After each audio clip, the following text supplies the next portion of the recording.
I think we also have had a reckoning in the publishing world where, I mean, I think when I came along, right, it was really white women writers who were writing about Black historical subjects, right? What's good? I'm Nikisha Elise Williams, and this is Black and Published, bringing you the journeys of writers, poets, playwrights, and storytellers of all kinds. Today's guest is Dolen Perkins-Valdez, author of the historical fiction novel, Take My Hand. It's a story based on the real-life Rolfe sisters of Montgomery, Alabama, who were forcibly sterilized by the workers of a federal family planning clinic.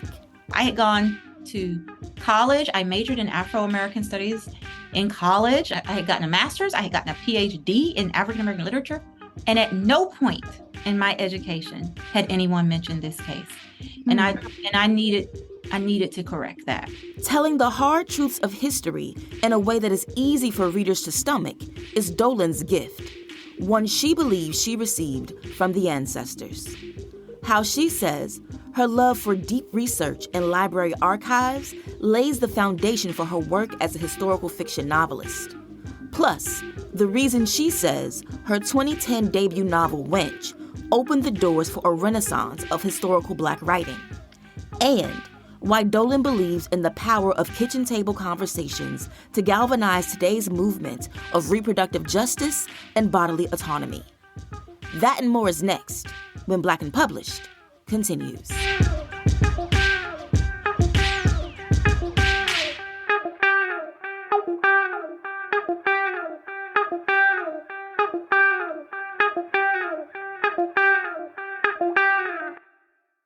Let's jump in. All right. So, Dolen, when did you know that you were a writer?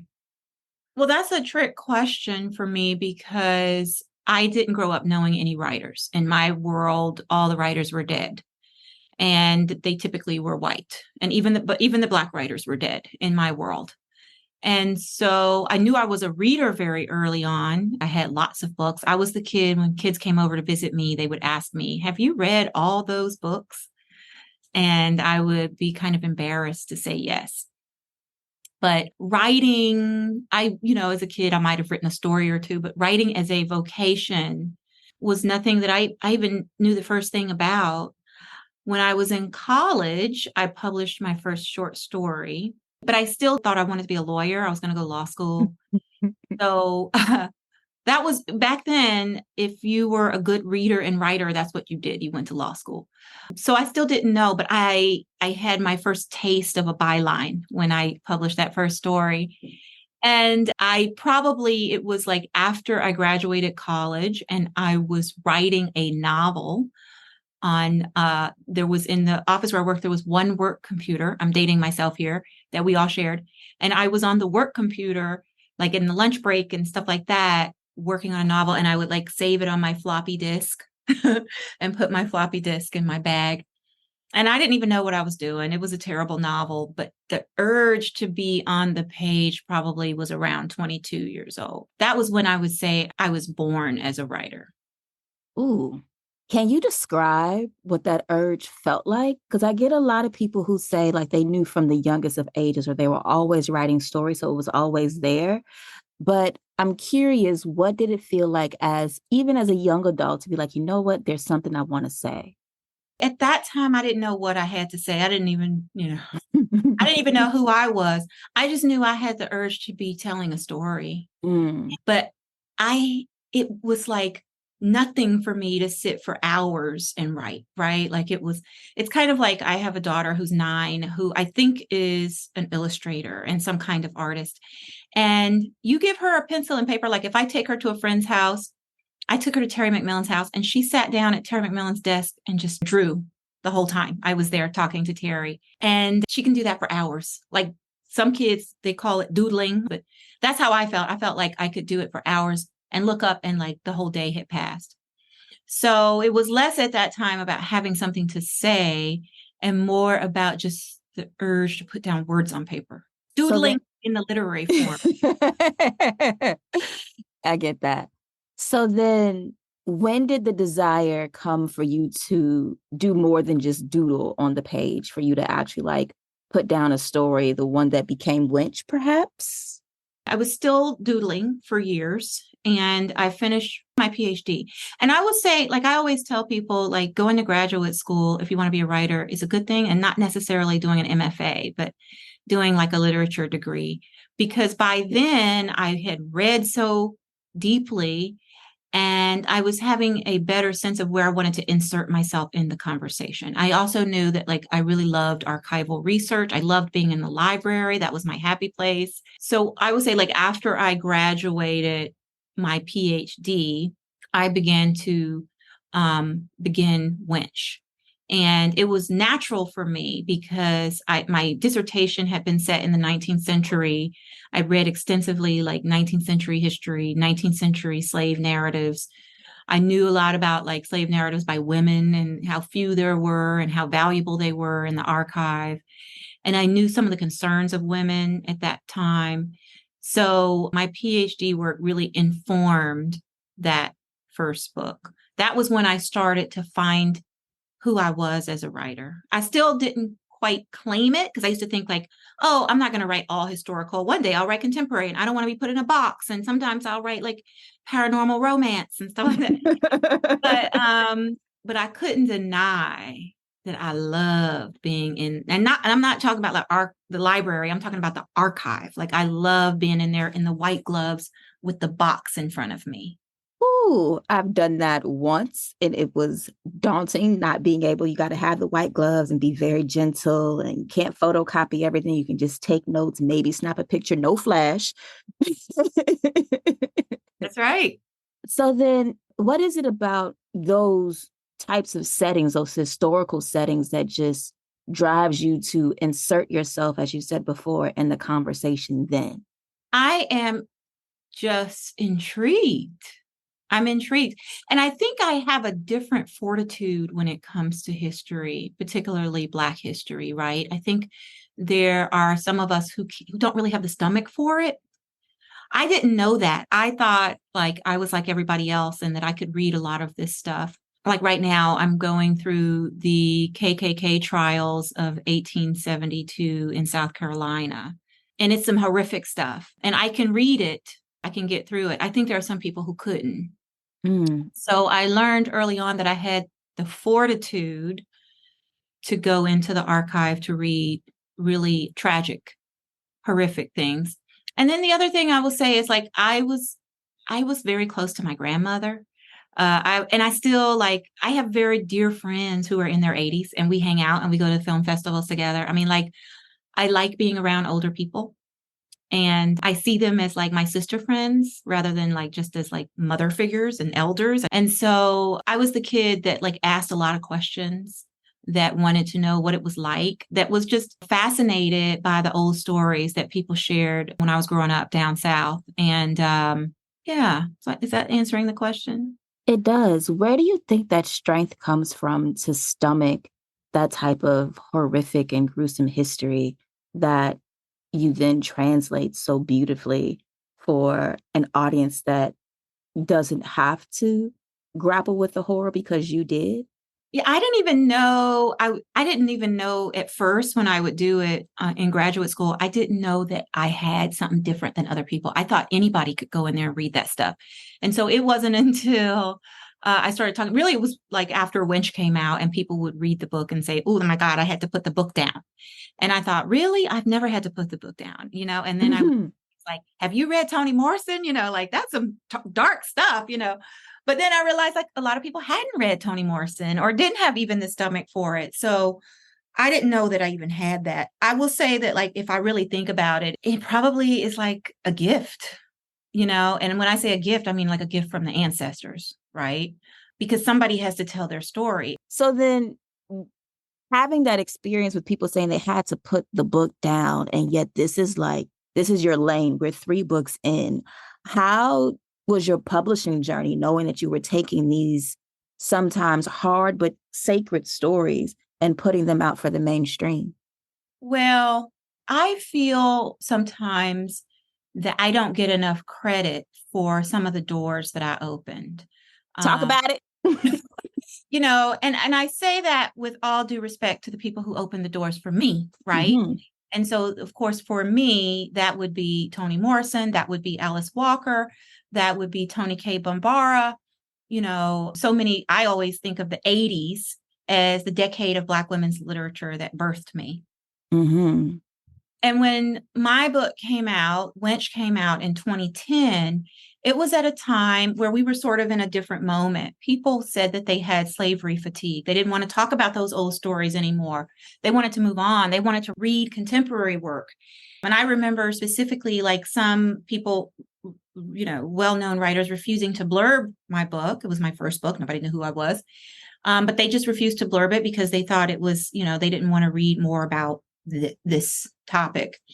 And then, the book was published and we learned there was an appetite for it. Even I got pushback about the title of the book, not only from my mom who said like, why you name the book Wench? Don't you know that's a curse word, because that was something for her generation, they would call, they might call each other as a term of endearment, but it was a bad word, right?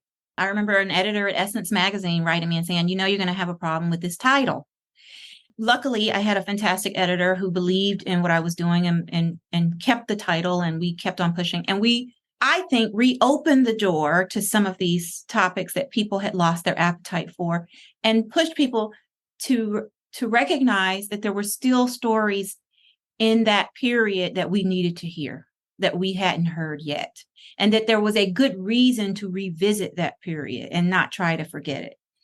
And then, of course, you've had a slew of Black historical novels since 2010. But I really wish that some of your listeners would look at the trajectory of Black historical novels pre-2010 and post-2010. You will see a proliferation of them after 2010. And I really believe Wench, which sold hundreds of thousands of copies, helped to move that needle. It helped. I remember two books I read in 2010, one being yours, and then the other being Marlon James's The Book of Night Women. And they're side by side because I think I read them back to back. I think they were out around the same time. And, another book that came out a couple of other books that came out that year in 2010. And I think this was all sort of part of how the conversation was changing. The Immortal Life of Henrietta Lacks by Rebecca Skloot came out in 2010. And that was opening more of the door to some of these excavated Black stories. Mm-hmm. And also what I consider to be a controversial novel, The Help by Catherine Stockett. That was all, 2010. And the market responded to those books. I mean, I think The Immortal Life sold 20 million copies, and I think The Help sold 20 million copies. At that time, of course, Black writers weren't selling 20 million copies. But what the publishing world was realizing was that people wanted to read these stories. And I feel like even as publishing at times takes the lead in pushing forward those stories, I think in the Black community specifically, there's always a pushback. Who wants to read that? Who wants to read about slavery, whether it's a novel or even if it's a film? Like, do we need a slave movie and things like that? And yet those stories, especially in this day and age where we've got book bans and people using critical race theory as a catch-all for anything and refusing to talk about the harms of racism and white supremacy today, not just then, but today. Where do you see your work in helping to kind of reopen those conversations? Well, thank goodness now we've got a lot of writers in the lane, right? Folks like Caitlin Greenidge, Dalma Llanos Figueroa writing about the Black women of Puerto Rico, Victoria Christopher Murray writing about Mary McLeod Bethune. So the historical fiction to me right now, particularly that deals with Black topics, it's on fire. And so I don't see myself as like opening doors at this point. I feel like I'm kind of actually benefiting from the shift that has occurred among readers and in the publishing industry. And every time another writer gets into historical fiction, that benefits all of us.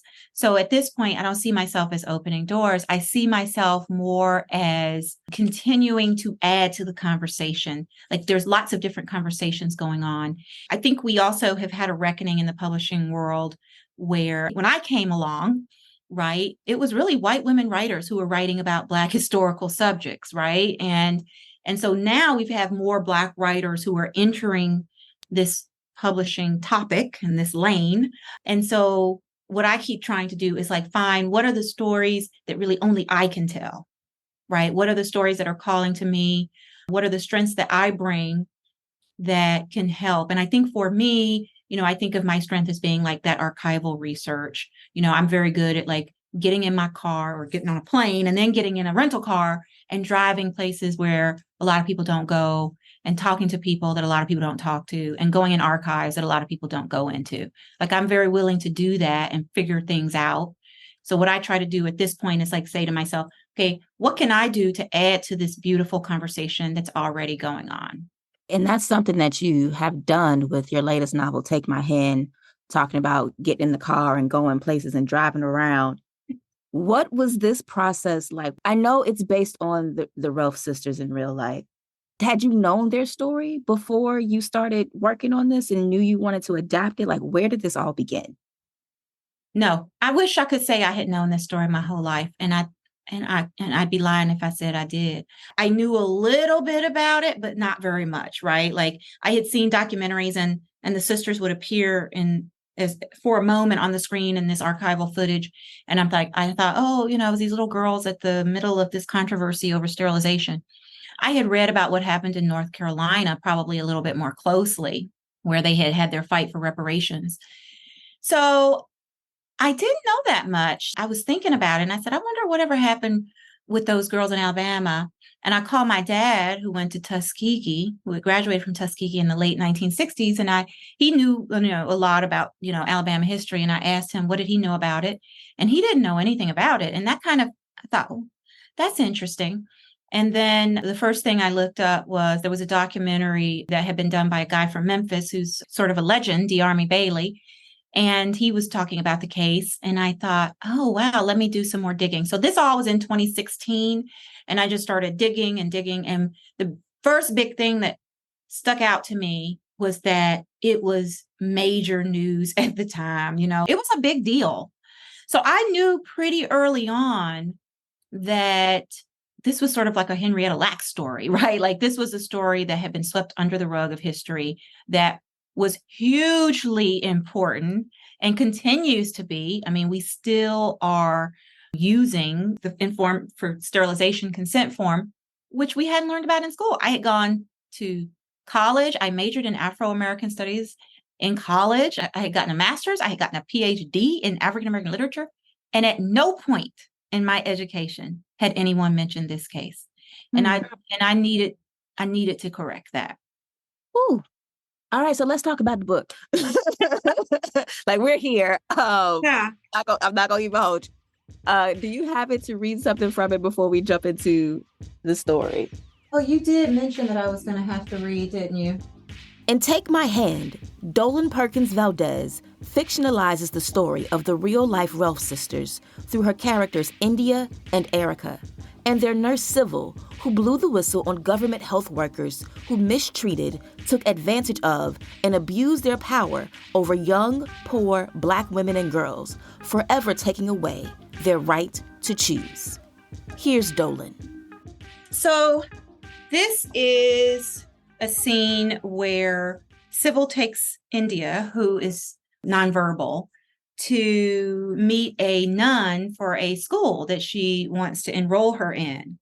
And in real life, when I talked to the social worker who had the family about the nuns at this hospital, she said all of the nuns were white.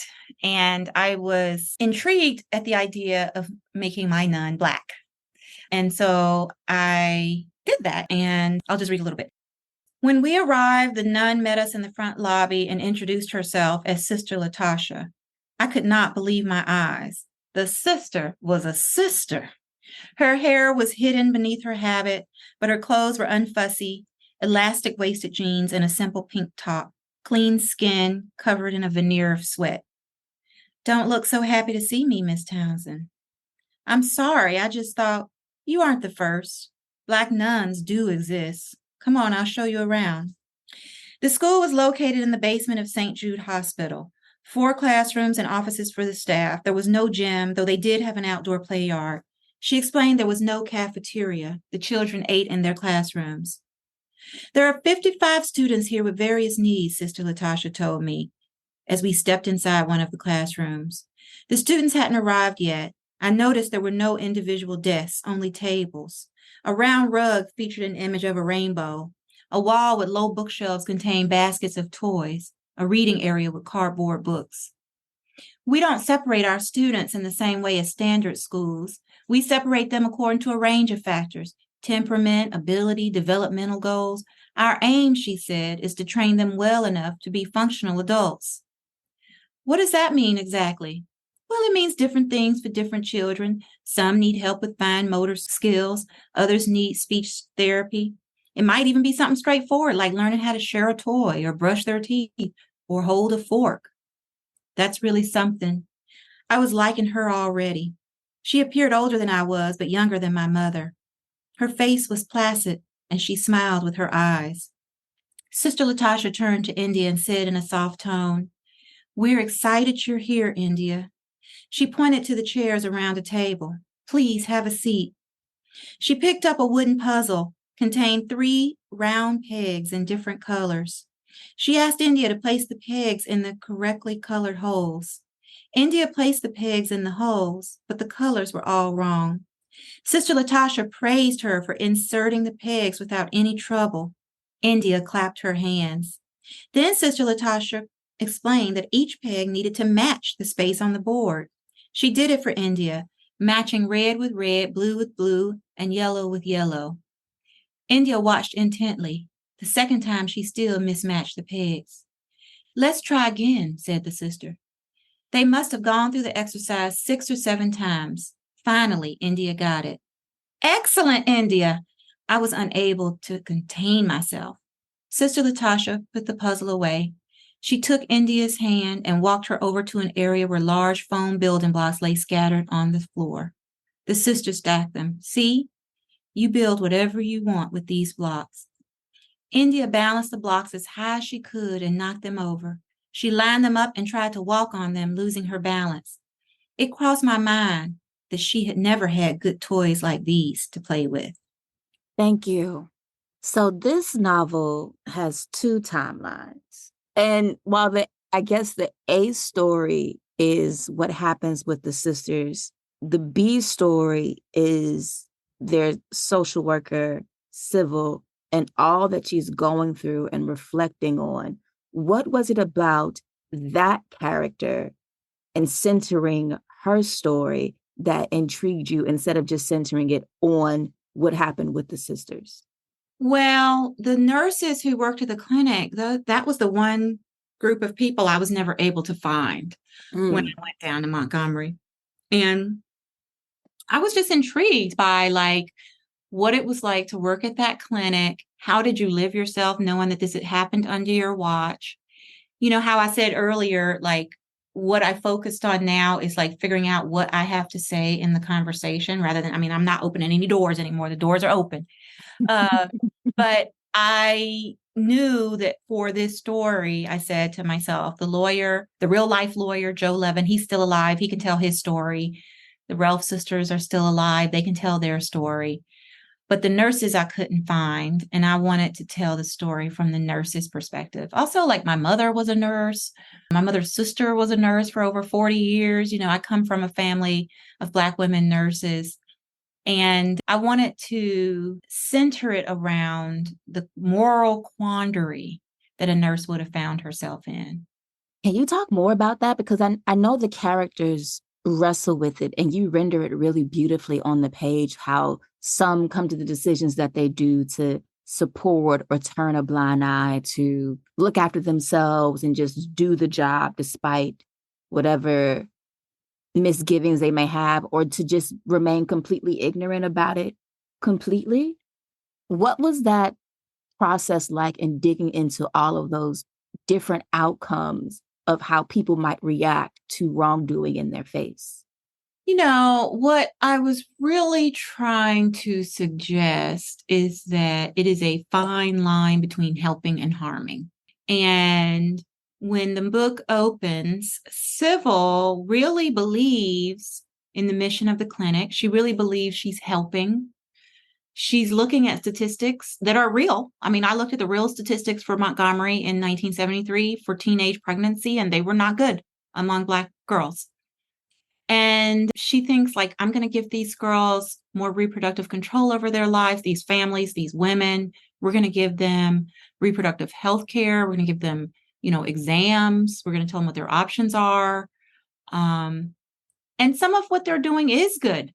But when you cross the line into thinking, like, who's fit to be a mother and who's not, and you are standing on the shoulders of the US government, these were federal clinics, government clinics, these were government nurses, you've really crossed a line. And I try to show that aspect of it and also remind people that, like, how powerful the government was for poor people. I mean, they controlled your food stamps. If you were in subsidized housing, the agency that ran the clinic was the same agency that ran other kinds of government help in the community. And so part of what I was trying to reveal was, like, the imbalance of power that the nurses would have had, and also just how they had to be mindful of that and how a young woman might not have been. Mm-hmm. My hope was that, like, in reading the book, readers would also understand that for their own lives and choices. You open the door, so I'm gonna walk through it. Okay. You mentioned you started this book in 2016. It's now 2023. By the time this interview comes out, it'll be 2024. We are living in a world post-Roe where reproductive choices are now decided on a state-by-state basis by people who are supposed to be elected to represent the will of the people, but have often been gerrymandered to maintaining their power and control. And we have this reemergence of reproductive justice and just what that looks like. And so I feel like your book looks at all of that, because it's not just the forced sterilization without consent. Sybil is also still dealing with her demons from the past that she doesn't want to talk about and she doesn't really want to discuss. And yet we're at this moment in history, well, in the present, where it seems like history is repeating itself, even with what's happening on the border with migrant women who are coming into the country to get health care and then are being sterilized so that they don't have any children who would become American citizens. Like, that's the power and the weight of the US government. Where in all of this do you see Take My Hand either galvanizing or reminding people that we've been here before? In terms of women's bodily autonomy, we are living at one of the most important crossroads of history. And it's vital that we are having conversations among ourselves. There's nothing more alarming to me than turning on the television and seeing a panel of all men, whether it be journalists or politicians or lawyers or whoever, discussing this issue without a single woman in sight. And I've seen that several times. We all have. Yeah, it's unbelievable. It's unbelievable. And speaking with conviction and authority, and I'm like, really? We can't even have a seat at the table of the conversation. So it is important for us to be having conversations, but it's also important that our conversations be expansive, right? That they not only be about the right to terminate a pregnancy, but they also be about the right to have a baby if you want one, having the right to reproductive health care, the right to raise our children in a safe and healthy environment. This is what the reproductive justice movement is about, which can be traced to Black feminism and a conference in Illinois in the 1990s. I often say, like, I started writing this book 3 Supreme Court justices ago. I didn't anticipate at all having this conversation that we're having right now. But here we are. And so my hope, you never know, but my hope is that this has a kitchen table effect, right? Because if we can't be on the news, don't underestimate the power of kitchen table conversations among women.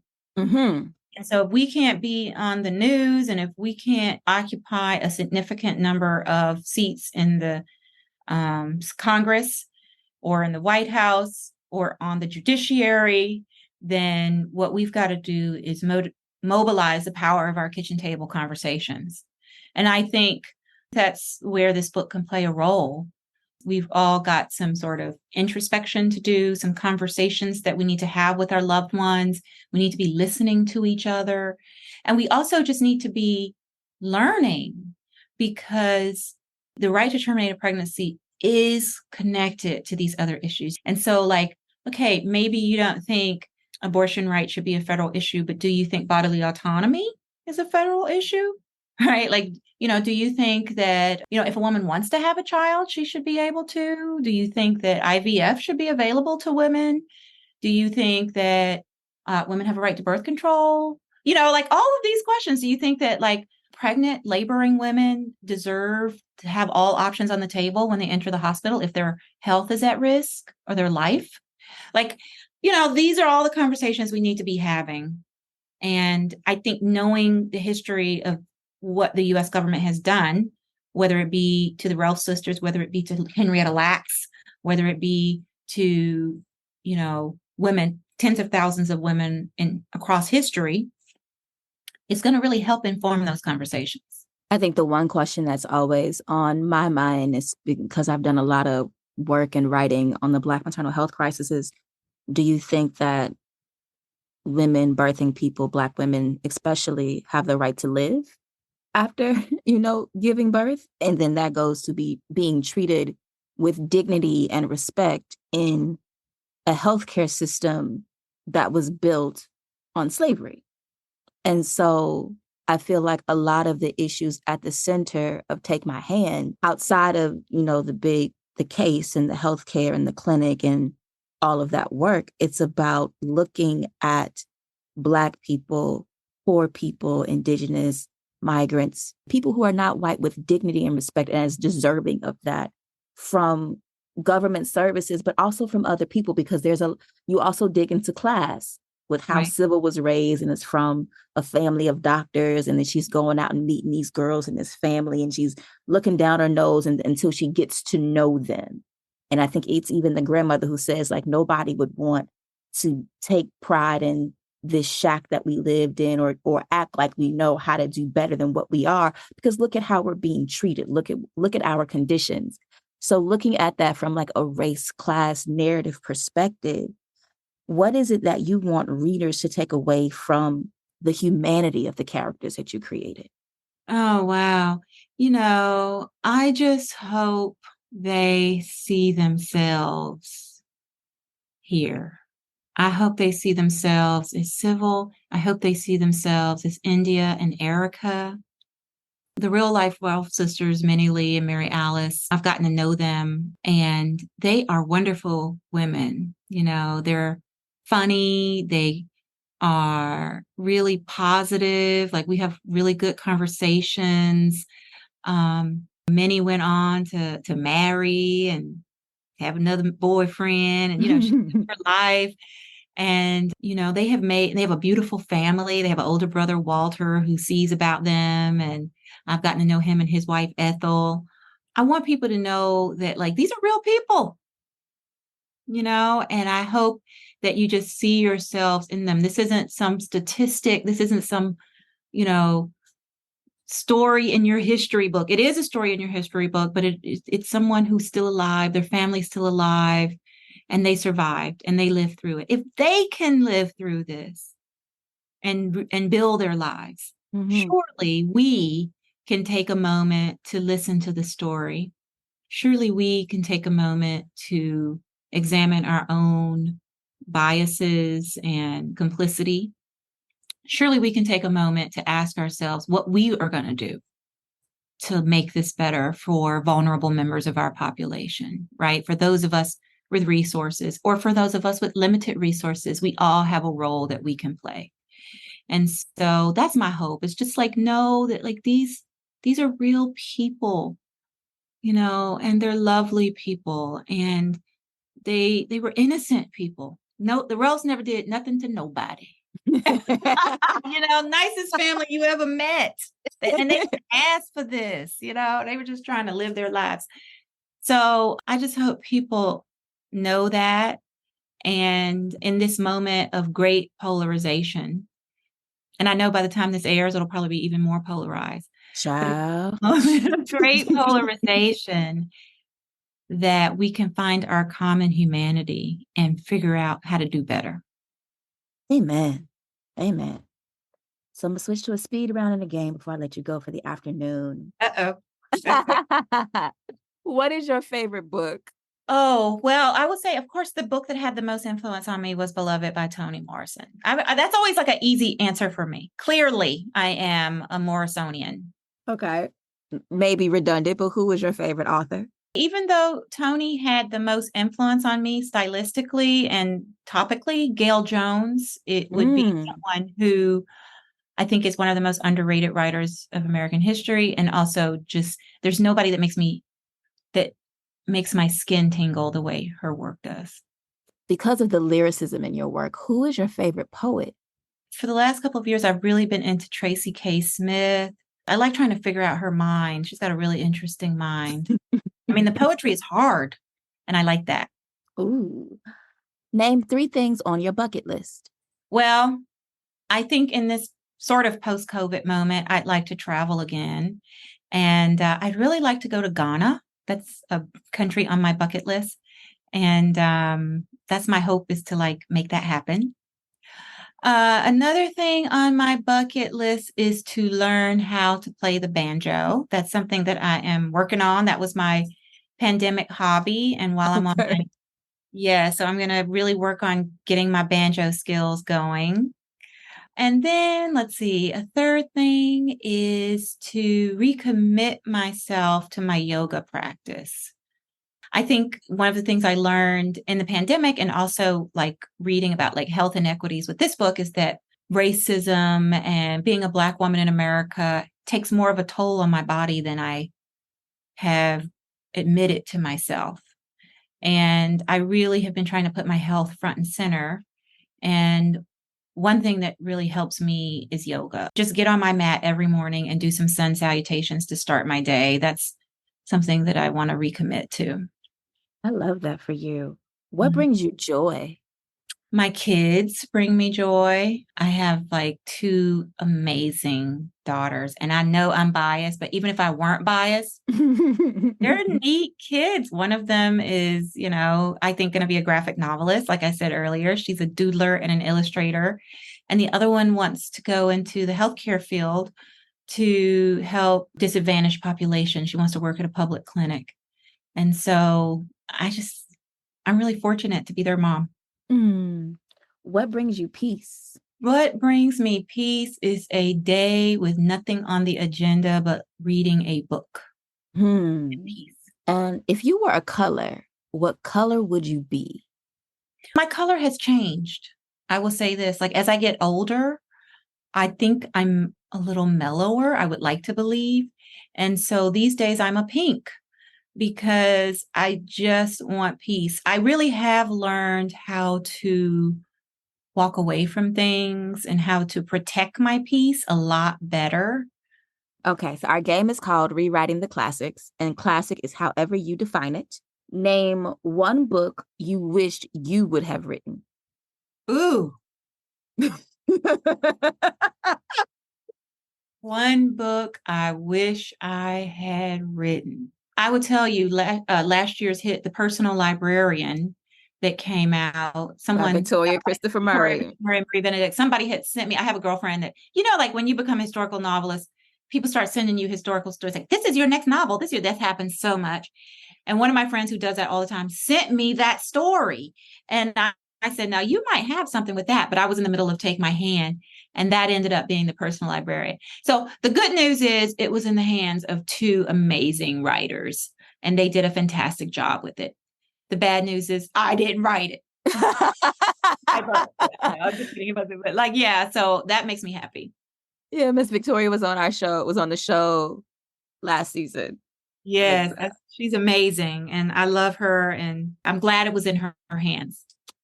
All right. Name 1 book where you want to change the ending, and how would you do it? I would say one of my books, I'd like to go back and change the ending. Can I say? Well, not like I would like to go back and change the ending, but like with my first book, which a lot of my real readers really wanted to see my main character, Lizzie, free. Mm-hmm. She wasn't free at the end. She went back. And I pushed back on that a lot because I said, well, in real life, she wouldn't have done that and this would have happened. And I really was trying to stay true to the story. But maybe if I had it over again, I might free her. Okay. And final question for the game. Name a book that you think is overrated or overtaught and why. I think that we need to have a reckoning about Hemingway. And, I know that we have been having a reckoning with Faulkner, but I think Faulkner was a far better writer than Hemingway. Hmm. And, I see a lot of aesthetic reasons for us to stay with Faulkner, who was problematic as well. But Hemingway was so problematic. And I'm not sure that the aesthetic qualities of his work warrant the kind of lionization that we have given him. And, we have some tough choices to make, right? But at some point, we all decided, I would hope, that we would no longer listen to R. Kelly. Like at some point, we just collectively made that decision that we didn't want to do that anymore. Mm-hmm. And I feel like we need to just really think carefully about Hemingway, not just in terms of the way that he lived his life, but also like, let's just look at the work again. I think let's look at the work again. Some work doesn't hold up. And I don't know that his is held up in the way that one might think, considering the hold he's had on the American imagination. All right. And so my final question for you today. When you are dead and gone and among the ancestors, what would you like someone to write about the legacy of words and work that you've left behind? Well, I bought a bench. My sister passed away in 2021 and she was my only sister and we were very close. And in the middle of my grief, I bought a bench and had it placed next to her grave. And it is a bench that is where I'll be put into the legs of the bench. I'll be cremated.